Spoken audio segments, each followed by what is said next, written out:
Hi everyone, in front of me I've got Nokia 8000 and let me share with you how to change the ringtone on this device. So first of all we have to enter the list of apps and then let's find the settings. Let's enter. And here we have to go to the right to the personalization section, and at the very top of the list we've got the sound. So let's enter, and here we have to go to the tones. As you can see, on the second position we've got ringtones, so simply enter.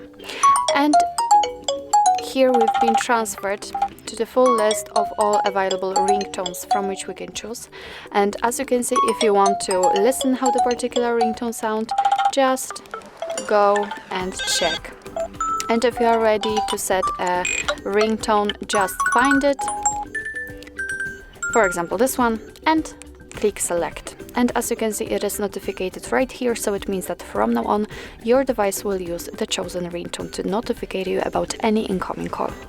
So actually this is it. This is how to change the ringtone in your Nokia 8000.